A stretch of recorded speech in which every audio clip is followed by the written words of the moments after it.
আসসালামু আলাইকুম, নমস্কার ভিউয়ার্স। আজকে আমি বানিয়ে দেখাবো সকাল বিকালের একটা নাস্তা।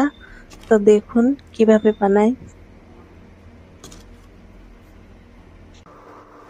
প্রথমে আমি একটা কড়াই গরম করে এখানে দিয়ে দিচ্ছি 2 বাটি পানি।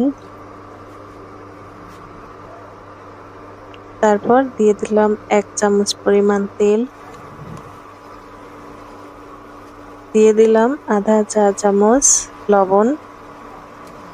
তারপরে দিয়ে দিলাম 1 বাটির অল্প কম সুজি, চাইলে আপনারা 1 বাটিও নিতে পারেন। সুজিটা দিয়ে দেওয়ার পর অনবরত নাড়তে হবে, নাহলে নিচে লেগে যাবে। চুলার আঁচটা কমিয়ে দিয়ে তারপরে এটাকে সিদ্ধ করে নামিয়ে নিলাম একটা থালায়।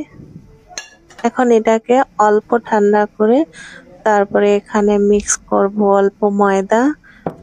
চালের গুঁড়ো দেওয়া যাবে, তো আমার কাছে ময়দা ছিল, তো আমি ময়দাই দিয়ে দিলাম।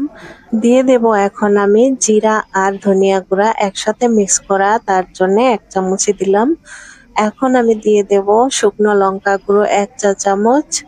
দিয়ে দেব আধা চা চামচ হলুদ গুঁড়ো, কালারের জন্য দিলাম হলুদ গুঁড়াটা। এখন এটাকে আমি ভালোভাবে মেখে নেব। খুব সুন্দরভাবে মেখে নিতে হবে যাতে করে সব মিক্স হয়ে যায়। এখন আমি এটাকে হাতের সাহায্যে গোল করে নেব। গোল করার আগে অবশ্যই তেল মাখিয়ে নেবেন হাতে। আমিও কিন্তু তেল মাখিয়ে নিয়েছি, এতে করে হাতে লেগে যাবে না। গোল করার পরে হাতের আঙ্গুলে অল্প তেল লাগিয়ে মাঝখানে আমি একটা ছিদ্র করে দেব।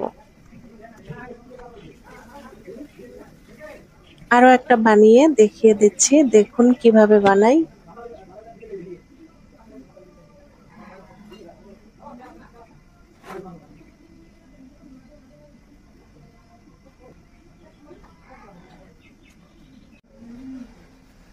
সবগুলোই কিন্তু আমি ডোনাটের মতো করে বানিয়ে নিয়েছি। এখন এগুলো তেলে ভেজে নেব। একটা কড়াই গরম করে আমি এখানে তেল দিয়ে দিলাম, রিফাইন্ড তেল। এখন আমি একটা একটা করে গরম তেলের মধ্যে ভেজে নেব। আমার ভিডিওটি কেমন লাগলো অবশ্যই কমেন্ট করে জানাবেন। আর আমার চ্যানেলটি যদি ভালো লেগে থাকে অবশ্যই সাবস্ক্রাইব করবেন। আজকে এ পর্যন্তই। ভালো থাকবেন, সুস্থ থাকবেন।